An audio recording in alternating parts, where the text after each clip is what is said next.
Hello student, जिनी classes में आपका स्वागत है। और इस वीडियो में हम स्टार्ट करने वाले हैं क्लास 9th का फर्स्ट चैप्टर, जिसका नाम फ्रेंच रेवोल्यूशन। ठीक है, इसको हम समझेंगे एक वन बाय वन। इसको प्रोसेस को समझते हैं कि कैसे कैसे फ्रेंच रेवोल्यूशन हुआ था, कैसे कैसे इस टाइप से और चल रहा था पूरा सिस्टम। तो सबसे जानने से पहले हमको एक चीज़ समझनी पड़ेगी, वो है वहाँ पर जो सोशल डिवीज़न है वो किस टाइप का है। तो देखिए, सोशल डिवीज़न में क्या होता है कि यहाँ पर जो सोसाइटी है वो 3 स्टेट में डिवाइडेड है। First state, second state and ये थर्ड स्टेट। ये 3 स्टेट में यहाँ पर डिवाइडेड हैं। और जो फर्स्ट स्टेज के हैं वो सबसे अपर लेवल के हैं, उसमें क्लर्जी आपके इंक्लूड होते हैं। सेकंड स्टेज में नोबिलिटी हैं एंड थर्ड स्टेज में हमारे जैसे बिग बिजनेसमैन हो गए, मर्चेंट्स हो गए, कोर्ट ऑफिसर्स हो गए हैं, लॉयर्स हो गए हैं, पीजेंट्स हो गए हैं, आर्टिसंस हैं, स्मॉल पीजेंट्स हैं, लैंडलेस लेबर है या सर्वेंट्स हैं। ये सभी जो हैं वो आपके थर्ड स्टेट्स में इंक्लूड किए गए हैं। ठीक है, थर्ड स्टेट में सोसाइटी डिवीज़न है, फर्स्ट में क्लर्जी, सेकंड में नोबिलिटी एंड थर्ड स्टेट में ये सभी चीज़ें यहाँ पर इंक्लूड हैं। ठीक, अगर इतना समझ में आ गया तो आगे समझते हैं। देखिए, ये जितना भी जो फ्रांस है वहाँ की जो पॉपुलेशन है उसमें 90% जो है वो आपके पीजेंट्स हैं। 90% पीजेंट्स हैं वहाँ पर पूरे पॉपुलेशन के, जिसमें से बहुत ही छोटा हिस्सा, स्मॉल नंबर कि जो बहुत ही छोटा हिस्सा जो है, स्मॉल पार्ट कह सकते हैं लैंड का, वो ऑन है, कल्टिवेटेड है। मतलब ये कि वो ये 90% जो पेजेंट्स हैं बहुत ही कम हिस्से पर कल्टीवेशन करते हैं। ठीक है, जिसमें से 60% जो लैंड है उसके ओनर हैं नोबल्स हो गए या चर्च हो गए या फिर थर्ड स्टेट के जो रिचर मेंबर हैं वो उसके ओनर्स हैं। मतलब 60% के ओनर जो हैं वो ये सभी हैं, जबकि 40% मान के चलिएगा ये सभी जो हैं वो आपके जो थर्ड स्टेट के बाकी जो पर्सन हैं उनके पास में है। ठीक, अब जो फर्स्ट 2 स्टेट्स हैं, क्लर्जी और नोबिलिटी जो है, फर्स्ट के जो 2 स्टेट्स हैं, इनको कुछ प्रिविलेज दिए गए हैं। ठीक है, कुछ विशेष अधिकार जो दिए गए हैं जो कि बर्थ से हैं। कुछ प्रिविलेजेस दिए गए हैं जो कि बर्थ से हैं, जन्म से ही दिए गए हैं उनको, कि भाई कोई बच्चा अगर जन्म लेता है तो उसको वो ये राइट्स मिल जाते हैं, उनको ये प्रिविलेज मिल जाते हैं। अब वो क्या है, वो ये है कि जो टैक्स पे करना होता है उसमें एग्जम्पशन दिया गया है इनको। ठीक है, मतलब ये टैक्स पे नहीं करेंगे, इस तरीके से स्टेट में किसी भी टाइप का टैक्स पे ये नहीं करेंगे, इस तरीके के प्रिविलेज इनको दिए गए हैं। और साथ में जो नोबल्स हैं उनको फ्यूडल प्रिविलेज दिए गए हैं। फ्यूडल प्रिविलेज मीन्स होता है कि इनको कुछ जो लैंड है वो बांटा जाता है इस तरीके से फ्यूडल सिस्टम में, तो फ्यूडल प्रिविलेज दिए गए हैं। अब ये जो फ्यूडल में जो लैंड होता है वो किससे एक्सटेंड किया जाता है, तो पीजेंट यानी कि किसानों से उनको एक्सटेंड किया जाता है, जिस कारण क्या हो रहा है कि जो पीजेंट्स हैं उनके पास में लैंड कम होता चला जाता है और वो किसको दे दिया जाता है, जो नोबल्स वाले हैं, सेकेंड स्टेज के लोग हैं, उनको दे दिया जाता है। इस तरीके से यहाँ पर पार्टीशन है। ठीक है, इसको अब आपको समझ में आ चुका होगा। अब बात कर लेते हैं टैक्स की। तो टैक्स यहाँ पर 2 टाइप्स का है, टाइथ एंड टाइल। ठीक है, 2 टाइप का टैक्स है। इसमें क्या होता है, the church to extend its share for taxes called from the peasant. ये जो टाइथ है ये पीजेंट से लिया जाता है, और जो थर्ड ये जो पे करते हैं वो थर्ड स्टेट के लोग पे टैक्सेस करते हैं ना, जो स्टेट को पे करते हैं वो थर्ड स्टेट के लोग ही इसको पे करते हैं। इसमें जो टाइल है ये एक टाइप का डायरेक्ट टैक्स है। ठीक है, जो कि देना ही पड़ता है,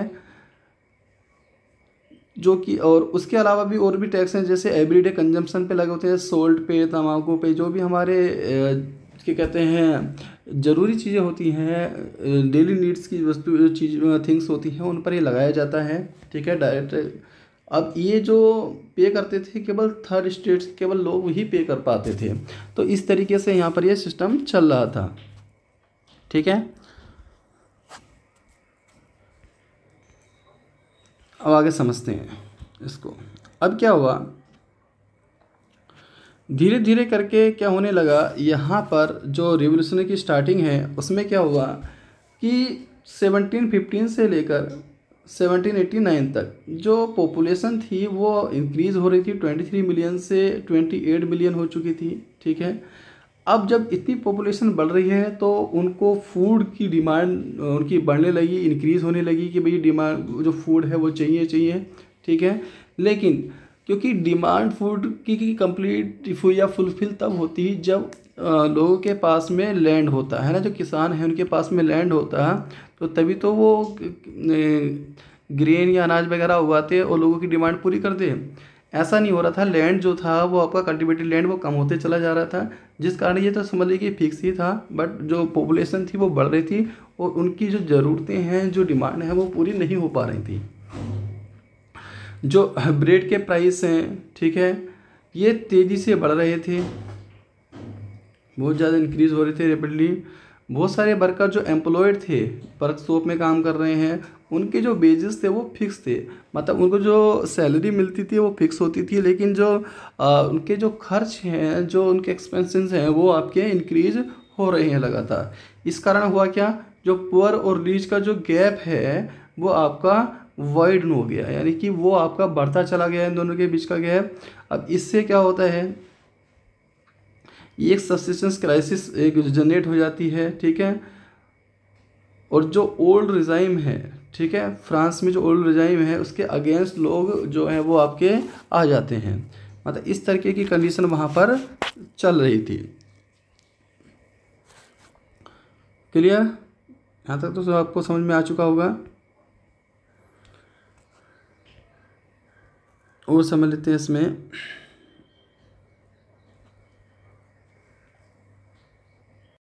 देखिए अब क्या होता है कि 1774 में लुइस 16 जो बर्बन फैमिली को बिलोंग करता था, वो फ्रांस के थ्रोन पर असेंड होता है, ठीक है, वहाँ की गद्दियों पे बैठता है। तो जब वो 20 ईयर का था तो उसकी जो ऑस्ट्रियन प्रिंसेस थी मैरी एंटोन, उनके साथ में मैरी कर दी गई थी, है ना, उनके साथ में उनकी शादी कर दी गई थी। और सब जब ये आपका एक किंग बना था तो उस समय इस नए किंग के लिए उसने देखा कि जो यहाँ पर ट्रेजर है वो आपकी पूरी एम्प्टी है, खाली है। जो वो खाली हुई थी वो क्यों हुई थी, वो एक वॉर के कारण, है ना, फाइनेंशियल रिसोर्सेज जो थे वो फ्रांस के वो आपके ड्रेन हो गए थे। और इसकी जो साथ में जो वर्साइल जो आपका पैलेस था, ठीक है, उसकी मेंटेनेंस में एक्स्ट्रा वेजेंट्स हुआ, ठीक है। और साथ में इस वॉर में जो वॉर के कारण यहाँ का ट्रेजर एम्प्टी हुआ था, उसमें क्या किया गया था कि 13 अमेरिकन कॉलोनीज़ को ब्रिटेन से इंडिपेंडेंस किया गया था, ठीक है, ब्रिटेन से उनको इंडिपेंडेंट किया गया था, उससे उनको आज़ाद कराया गया था। जिस कारण हुआ क्या, जो फ्रांस है वो आपके डेब्ट में था, ठीक है, कर्जे में था, लेबर में। साथ में इसमें क्या हुआ, इस कारण इस पर 2 बिलियन लीवर्स, ये भी लिबरे 2 बिलियन लीवरे का और डेब्ट इसमें ऐड हो गया, मतलब उस पर बहुत ज़्यादा कर्जा हो गया। साथ में जो लोगों ने, लैंडर्स जो थे, उन्होंने जो स्टेट को क्रेडिट दिए थे, ठीक है, अब वो चाहते थे कि वो उसको जो उनका क्रेडिट है वो 10% इंटरेस्ट के साथ में अब वापस कर दें, लोन के साथ में वापस कर दें। तो एक ये बर्डन भी उनके पास में आ गया था। अब ये जो बजट है, ठीक है, ये जो इतना खर्चा हो रहा है, इसको फुलफ़िल करने के लिए, इसको क्या कहते हैं, इसको ख़त्म करने के लिए ये ज़रूरी हो गया था कि किसी तरीके से जो टैक्स है उसको इंक्रीज़ किया जाए, यानी कि टैक्स को बढ़ाया जाए, जिससे कि ये जो भी एक्सपेंस हुए हैं इनको पूरा कर सकें। तो इसमें आपको मैंने पहले ही बता दिया गया था कि जो कि थर्ड स्टेट के मेंबर्स थे वही टैक्स को पे कर रहे थे, ठीक है। तो जो रिवोल्यूशन हुआ वो थर्ड स्टेट्स के लोगों ने ही किया। अब हुआ क्या था कि जो थर्ड स्टेट्स के जो पर्सन्स हैं, ठीक है, वो भी नहीं कर पा रहे हैं। क्यों नहीं कर पाएंगे, क्योंकि वो इतने पढ़े लिखे या समझदार नहीं हैं, जिस कारण वो उसको ऐसा कर पाएँ, ठीक है। तो होता क्या है इसमें, होता क्या है इसमें कि कुछ लोग जो कि पढ़े लिखे थे, थर्ड स्टेट के वकील, क्या कहते हैं, एडवोकेट थे या इस टाइप के जो मर्चेंट्स थे, है ना, तो ये क्या हुए, ये सामने आने लगे, धीरे धीरे करके सामने आने लगे। और इन्होंने ही एक क्या कहते हैं एक जिम्मा लिया है कि हम इसकी जो रिवोल्यूशन है इसकी स्टार्टिंग करेंगे। ठीक है,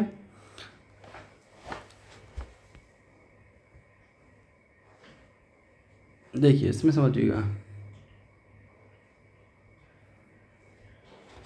द 18th सेंचुरी में the witnessed emergence social group termed the middle class who earned their wealth through a expanding overseas trade from the manufacture of goods such as woolen and silk textile were the other either exported or bought by the richest members of society। इसमें से जो middle class family थी, ठीक है, उन्होंने क्या किया था, उन्होंने अर्न किया था wealth through an expanding overseas trade from the manufacture of goods exchange woollen and silk textile, यानी कि वुलन और सिल्क टेक्सटाइल्स की मैन्युफैक्चरिंग करके, ऐसी गुड्स की मैन्युफैक्चरिंग करके उसका ट्रेड करके अपना आपको उभारा था, आपको बढ़ाया था। ठीक है, जो कि सोसाइटी के रिचर मेंबर्स थे। इसके अलावा अब merchants and manufacture third state include profession such as क्या थे, लॉयर्स भी थे उसमें, एडमिनिस्ट्रेटिव ऑफिसर्स थे, ये सब लोग थे। ये जो थे वो बिलीव करते थे कि सोसाइटी में किसी भी टाइप के प्रिविलेज बाय बर्थ नहीं होने चाहिए, यानी कि ये उन लोगों की जो थॉट थे वो ये थे कि किसी भी सोसाइटी में बर्थ के बेसिस पर प्रिविलेज नहीं दिए जाने चाहिए।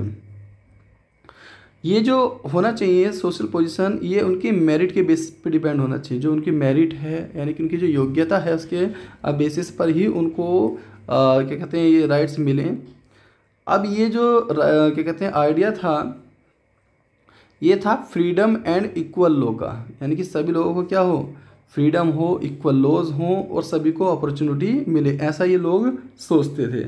थर्ड जो मिडिल क्लास वाले थे, ठीक है, क्योंकि इससे मैंने बताया कि पीजेंट्स वगैरह तो ये नहीं कर पाएंगे ऐसे अकेले, है ना। तो उसके लिए क्या हुआ कि मिडिल सोसाइटी सामने आई, जो कि इन्होंने पहले ही अपना एक्सपोर्ट इंपोर्ट के बिजनेस से अपना आपको वेल्थ किया था और इनके पास में रिसोर्सेज थे जिससे ये रिवोल्यूशन को आगे बढ़ा सकते थे।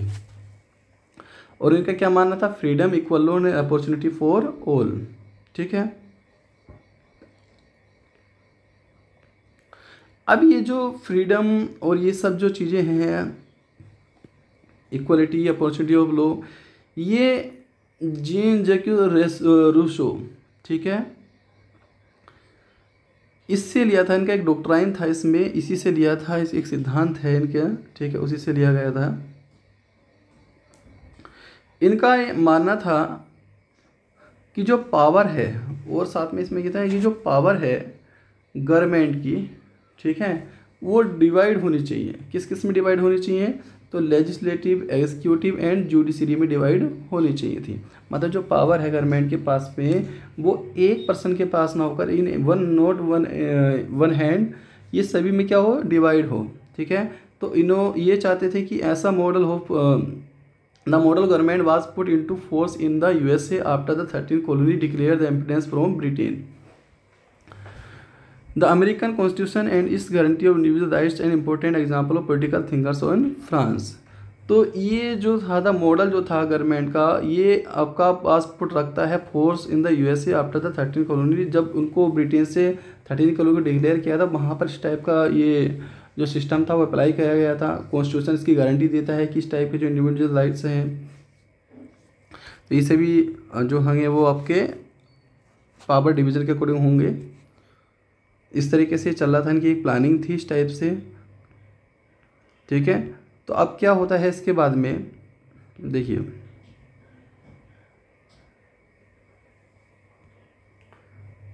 1789 में ये जो रिवोल्यूशन है वो बिगिन हो जाता है। ठीक है, इसमें क्या होता है, जैसे कि क्या कहते हैं, पहले बताया था कि थर्ड स्टेट में डिवाइड था। ठीक है, और जैसे पहले ये भी बता दिया मैंने कि कैसे कैसे वहाँ पर कंडीशन चल रही थी, पॉपुलेशन इंक्रीज हो गई थी, लोगों की जो वेजेस थे वो आपके फिक्स थे, जिस कारण लोगों को डिमांड जो थी ब्रेड की वो पूरी नहीं हो पा रही थी। तो किंग ने सोचा कि चलिए इस जो एम्प्टी ट्रीजर है, ये सब जो प्रॉब्लम चल रही है, ठीक है, इनको पूरा करने के लिए और भी ज़्यादा टैक्स बड़ा इंक्रीज़ कर देते हैं। अब ये जो टैक्स इंक्रीज़ किया गया था, ये जो बर्डन था ये सिर्फ थर्ड स्टेट के ही पर्सन पर लगाया गया था। उनके पास उनको बर्डन हो रखा था कि सारा जो टैक्स है वो थर्ड स्टेट के लोग ही पे करेंगे। अब इस जब वो टैक्स बढ़ाने की, इंक्रीज़ करने की जब बात आती है तो ये किंग जो है वो अकेला खुद ऐसा नहीं कर सकता है, ठीक है।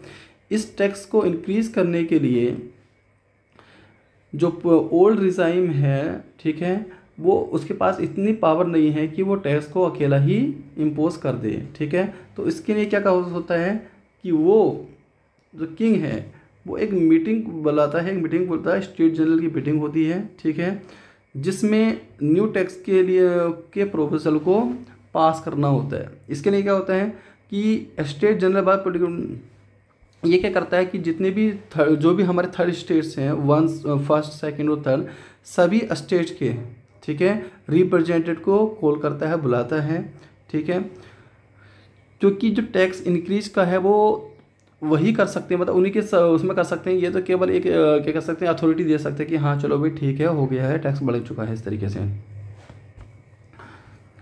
जब ये जो मीटिंग होती है ये लास्ट टाइम बुलाई गई थी 1614 में, उस समय ये बुलाई गई थी। तो फिर मई 1789 को असेंबली में लुई 16 ने सभी को असेंबली में बुलाया, सभी स्टेट के जनरल को आपस में बुलाया ताकि न्यू टैक्स को प्रपोज किया जा सके, ठीक है। इसके लिए उन्होंने वर्साई जो पैलेस है वहाँ पर उसको डिलीट किया था। उसके यहाँ पर क्या था पूरा सिस्टम, इसको समझिएगा कि फर्स्ट एंड सेकंड जो स्टेट थे वहाँ उनके 300 रिप्रेजेंटेटिव थे, मतलब फर्स्ट के भी 300 थे और सेकंड के भी 300 थे, ठीक है, दोनों के 300 रिप्रेजेंटेटिव थे।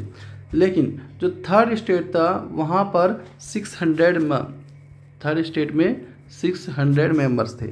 लेकिन अब इनका जो ओल्ड रिजाइन था वो ये था कि सभी स्टेट 1 वोट करेंगे, ठीक है, ये भी 1 वोट करेगा, ये भी 1 वोट करेगा और ये भी 1 वोट करेगा। इस तरीके से इनका वो चल रहा था कि सभी जो स्टेट्स हैं वो आपका 1 वोट करेंगे, फर्स्ट स्टेट के भी एक ही वोट करेगा, सेकंड का भी और थर्ड वाला भी, ठीक है। ये पुरानी जो इनका ओल्ड रिजाइम है उसकी बात चल रही है, उसको बता रहा हूँ मैं कैसे हो रहा है ये, ठीक है। यहाँ पर जो थर्ड स्टेट के वो तो 600 मेंबर थे जो कि बैक साइड में खड़े हुए थे। अब जो थर्ड स्टेट के रिप्रेजेंटेटिव थे वो प्रोस्पेरस एंड एजुकेटेड मेंबर ही थे, यानी कि पीजेंट हुए या आर्टिसंस हुए या वुमेन्स हुए, इनको एंट्री नहीं दी गई थी असेंबली में, ठीक है, कि भाई ये नहीं आएंगे, जो भी पढ़े लिखे हैं थोड़े से, जो प्रोस्पेरस हैं, एजुकेटेड मेंबर हैं, वो ही अंदर जाएंगे, ठीक है। लेकिन इनकी जो आर्टिसंस है, पीजेंट्स है, वुमेन है, इनकी जो भी डिमांड थी वो 40,000 लेटर्स में रिप्रेजेंट अपने साथ में लेकर आए थे। जो थर्ड स्टेट वाले थे वो लोग अपने साथ में लेकर आए थे। अब होता क्या है इसमें, जैसे मैंने आपको बताया कि 1 वोट करा जाएगा, ठीक है। इस बात से जो थर्ड स्टेट वाले मेंबर्स थे वो इस बात से नाराज़ थे, वो इस बात से क्या कहते हैं, एग्री नहीं थे कि भाई 1 वोट का ऐसे करके करा जाए।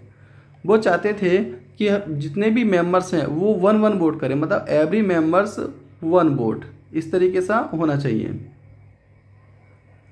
ठीक है।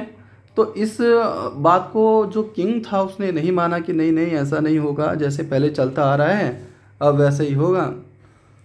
तो हुआ क्या, वो उस महल से जो वहाँ पर चल रही थी, मीटिंग चल रही थी, वहाँ से वापस आ गए, ठीक है। जो थर्ड स्टेट वाले लोग थे वो वहाँ से वापस आ गए और उन्होंने क्या काम किया, उन्होंने जो थर्ड स्टेट के लोग थे उन्होंने खुद को उन्होंने होल फ्रेंच नेशन, उन्होंने क्या किया, 20 जून को वो assemble in the whole tennis court में जाकर, एक ग्राउंड है, ठीक है, वर्साई का ग्राउंड है, इंडोर टेनिस कोर्ट, वहाँ जाकर असेंबल्ड हुए, इकट्ठा हुए और उन्होंने खुद को एक नेशनल असेंबली डिक्लेयर कर लिया कि भाई हम क्या है, एक नेशनल असेंबली है, ठीक है। और ये जो असेंबली थी वो इसलिए कही, जो मोनार्क सिस्टम था उसकी पावर को लिमिटेड किया जा सके, ठीक है। उनका यही मानना था कि हम एक ऐसा कॉन्स्टिट्यूशन बनाएंगे, ऐसा ड्राफ्ट कॉन्स्टिट्यूशन का ड्राफ्ट हम प्रिपेयर करेंगे जिससे कि जो किंग की पावर है वो लिमिटेड हो जाए, वो ऐसे मनमानी ना करे, ठीक है। तो इनको जो लीड करा था वो मेरेवो एंड एबिसिस ने किया था, मिरोवे जो थे वो नोबल फैमिली से बिलोंग करते थे, लेकिन वो चाहते थे कि वो सोसाइटी में जो फ्यूडल प्रिविलेजेस है वो ना हो, है ना, ऐसा नहीं होना चाहिए। उन्होंने वर्साई में एक पावरफुल स्पीच दी थी जिससे लोग जो थे वो उनके साथ में हो गए थे।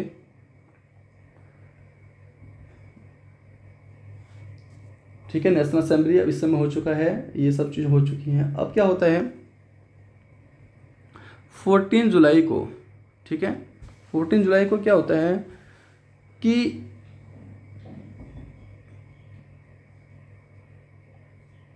जैसे पहले भी बता रखा है कि ब्रेड के प्राइस बढ़ गए हैं, है ना, इस तरीके से सिचुएशन उस समय बनी हुई थी। इसी समय 14 जुलाई को जो एग्रीडेड क्राउड था, मतलब जो कि उस समय क्या कहते हैं, जब ये प्राइसेस बढ़ गए थे, लोगों ने क्या करा कि दुकानों पे जाकर ज़बरदस्ती ये क्या ब्रेड जो रोटियां थी उनको छीनना शुरू कर दिया। ठीक है, दुकानों पे से सामान को चुराना शुरू कर दिया, लेना शुरू कर दिया, ताकि वो अपना डिमांड, अपनी जो पेट है उसको भर सके। ठीक है, जो उनकी डिमांड है पूरी हो सके, जबकि जो किंग था वो ऐसा नहीं चाह रहा था। तो उन्होंने कहा जो एडिट क्राउड थी वो stone and destroy the Bastille, जो बास्टिल का जो क्या कहते हैं बास्टिल था, जो किला था उनका, उसको डिस्ट्रॉय करने की सोची। और साथ में इसी समय क्या हो गया कि विलेज टू विलेज एक र्यूमर्स स्प्रेड हो गया। ठीक है, कंट्री साइड में एक र्यूमर स्प्रेड हो गया। वो क्या हो गया कि जो लॉर्ड्स हैं, लैंड लॉर्ड्स हैं, ठीक है, उन्होंने कुछ बैंड्स को हायर किया है कि उनकी जो रिप क्रॉप्स है उसको डिस्ट्रॉय करने के लिए, यानी कि जो वहाँ के लैंड लॉर्ड हैं उन्होंने कुछ गुंडों को हायर किया हुआ है कि वो उनकी फसलों को बर्बाद कर दें। इस तरीके की एक र्यूमर्स वहाँ पर स्प्रेड हो गई कि, और साथ में ये भी पता हो गया कि जो किंग है वो अपनी सेना को, जो उनकी आर्मी है उसको वहाँ पर ये जो किंग है वो भेज रहा है, आर्मी को भेज रहा है लोगों को बंदी बनाने के लिए, उनको अटैक करने के लिए। ठीक है, वो क्या जो इनके उसमें रूमर्स में और क्या था कि they looted hoarded green and one down document containing record of moral डिसूज।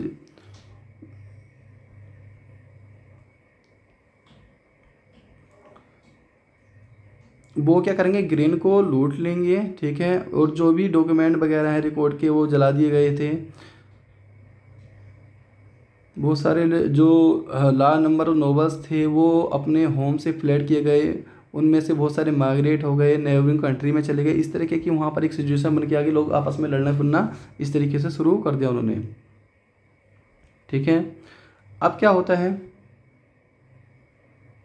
जब इस तरीके की प्रॉब्लम फेस करी गई कि हाँ भाई ऐसा चल रहा है वहाँ पर, तो लुई 16 ने फाइनली क्या कर दिया कि जो नेशनल असेंबली थी उसको एक्सेप्ट किया कि हाँ भाई ये नेशनल असेंबली जो है वो क्या कहते हैं गवर्नमेंट अथॉरिटी, गवर्नमेंट रिकॉग्नाइज कर दी गई है। और जो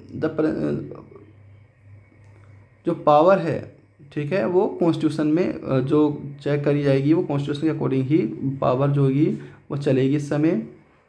तो 14 अगस्त 79 को असेंबली ने पास किया और अबोलिश द फ्यूडल सिस्टम, जो फ्यूडल सिस्टम था उसको अबोलिश कर दिया गया, और जो टैक्सेस थे उनको भी ओब्लिगेशन किया गया।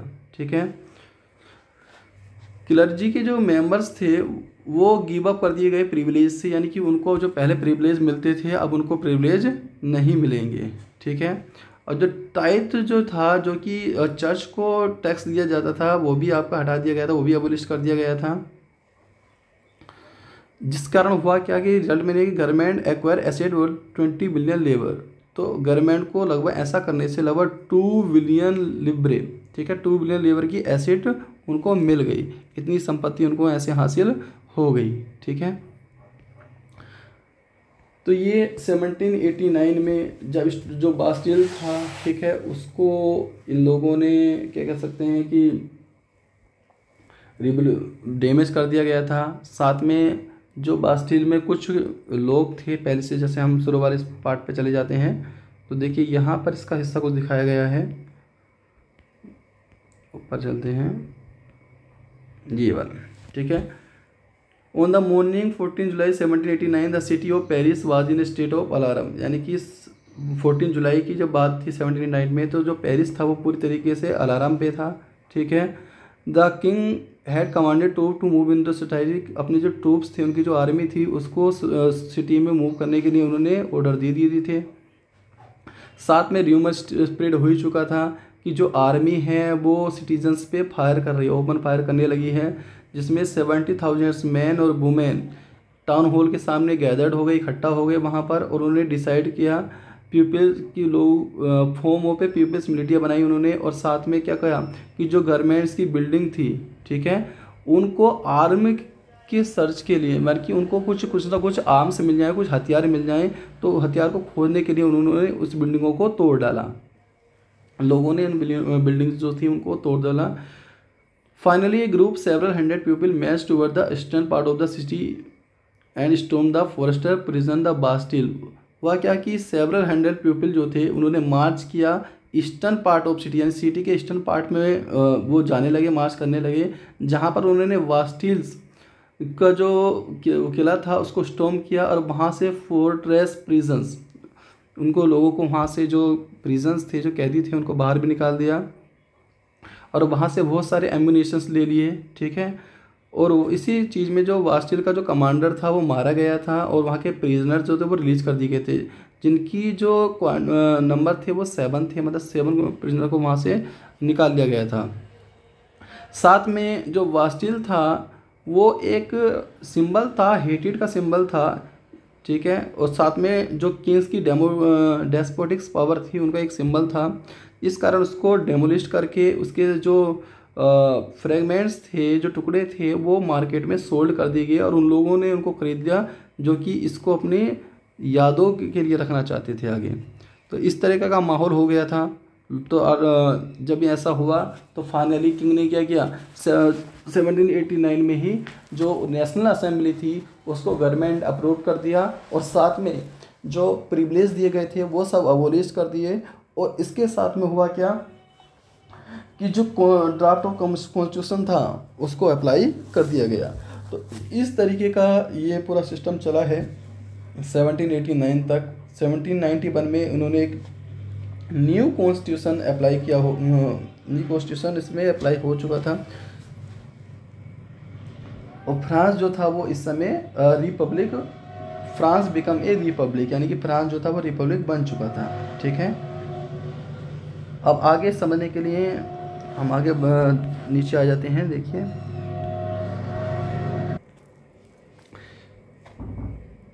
1791 में नेशनल असेंबली ने अपना ड्राफ्ट ऑफ कॉन्स्टिट्यूशन कंप्लीट कर लिया था, ठीक है, और उनका जो मेन ऑब्जेक्टिव वो ये था कि limit the power of monarch, यानी कि मोनार्क की जो पावर है उनको लिमिट कर दिया जाए, उनको सीमित किया जाए। जो भी पावर्स थी वो एक इन 1 पर्सन, यानी पहले जो थी वो concentrate in the hand of 1 person, एक ही लोग के हाथ में थी, ठीक है। अब क्या करा गया, now separate the saint of different institution, अब जो पावर है उनको अलग अलग इंस्टीट्यूशन में डिवाइड कर दिया गया है, जैसे the legislature, executive and judiciary, ठीक है, इस तरीके से इनको डिवाइड कर दिया गया। This made France a constitutional monarchy, अब जो था वो फ्रांस एक कॉन्स्टिट्यूशनल मोनार्की हो चुका था। अब देखिए इसका सिस्टम कैसे था, यहाँ पर ये देखिएगा नीचे, यहाँ पर जुडिशरी पावर को जो डिवाइड किया गया है वो जुडिशरी में, एग्जीक्यूटिव में एंड लेजिस्लेचर में, इस तरीके से डिवाइड किया गया था। यहाँ पर क्या रहता है, ये है नेशनल असेंबली, ठीक है, नेशनल असेंबली। नेशनल असेंबली में 745 मेंबर्स हैं, ठीक। ये नेशनल असेंबली क्या करती है, ये किंग को कंट्रोल करेगी, ठीक है, और साथ में जो मिनिस्टर्स हैं उनको भी कंट्रोल करेगी, ठीक है। बस किंग को एक ये राइट है कि वो वीटो कर सकता है, यानी कि किसी चीज़ को मना कर सकता है, बस इसको यही राइट है। मतलब जो भी देखना है वो लेजिस्लेचर का पार्ट कौन है, नेशनल असेंबली लेजिस्लेचर का पार्ट है। अब नेशनल असेंबली ही आपकी किंग को कंट्रोल कर रही है और साथ में मिनिस्टर को भी कंट्रोल कर रही है, और किंग का बस एक ही राइट है, वो क्या कर सकता है, वीटो कर सकता है। वीटो यानी कि जो भी ऑर्डर आते हैं उनको मना कर सकता है वो, ठीक है। ये जो पार्ट है किंग और मिनिस्टर, ये एग्जीक्यूटिव के पार्ट हैं, ठीक है। अब जो थर्ड पार्ट है वो है जुडिशरी। जुडिशरी में कौन है, जज है। अभी इनको कौन इलेक्टेड करेगा, तो वो करेंगे हमारे एक्टिव सिटीजन्स। देखिए या तो लेजिस्लेचर है या फिर जुडिशरी है, इन दोनों पार्ट को, लेजिस्लेचर को या फिर जुडिशरी को, ये दोनों ही को ही ये वोट के थ्रू आपका एक्टिव सिटीजन्स ही इलेक्टेड कर सकते हैं। अब एक्टिव सिटीजन्स में कौन होंगे वह भी आप समझेंगे। पहले आप इतना ही समझ लीजिए कि एक्टिव सिटीजन ही क्या कर सकते हैं, इनको वोट कर सकते हैं। और एक्टिव सिटीजन क्या करते हैं, कुछ लोगों को पहले चुन लेते हैं, वो इनके इलेक्टोर्स होते हैं। मान लीजिए इन्होंने 50,000 मैन को यहाँ पर चुन लिया, ठीक है, इलेक्ट कर लिया। अब इसके बाद में ये लोग जो 50,000 है वो वोट के थ्रू बनाएंगे नेशनल असेंबली को। समझ में आ गया? 3 पार्ट में सिस्टम चल रहा है। पहला क्या है कि जितने भी सिटीजन्स हैं उनमें से एक्टिव सिटीजन्स ही पार्टिसिपेट करेंगे वोटिंग में, और ये जो वोट करेंगे वो लगभग 50,000 मैन को अपना एक चुन लेंगे, इलेक्ट कर लेंगे, और ये लोग क्या करते हैं फिर नेशनल असेंबली को इलेक्ट करते हैं। इस तरीके से ये पूरा सिस्टम चलता है। इसमें एक्टिव सिटीजन्स में लगभग अबाउट 44 मिलियन, ठीक है, पॉपुलेशन है। 28 मिलियन पॉपुलेशन में से 4 मिलियन लोग ही यहाँ पर एक्टिव सिटीजन हैं। 3 मिलियन मैन, इसमें क्या है, जो पैसिव सिटीजन्स में इनको कोई वोटिंग राइट्स नहीं है, यानी कि वोट नहीं कर सकते हैं। इसमें 3 मिलियन मैन हैं, वुमेन हैं, चिल्ड्रन हैं, जो कि 25 से बिलो हैं। मतलब कि जो इस कैटेगरी में आ रहे हैं वो हो गए पैसिव सिटीजन, ठीक है। इसमें वुमेन हो गए, चिल्ड्रन हो गए, या 25 से नीचे के लोग हो गए। साथ में इसमें एक कैटेगरी भी रखी गई थी, वो ये था कि ऐसे ही मैन एक्टिव सिटीजन हो सकते हैं जो कि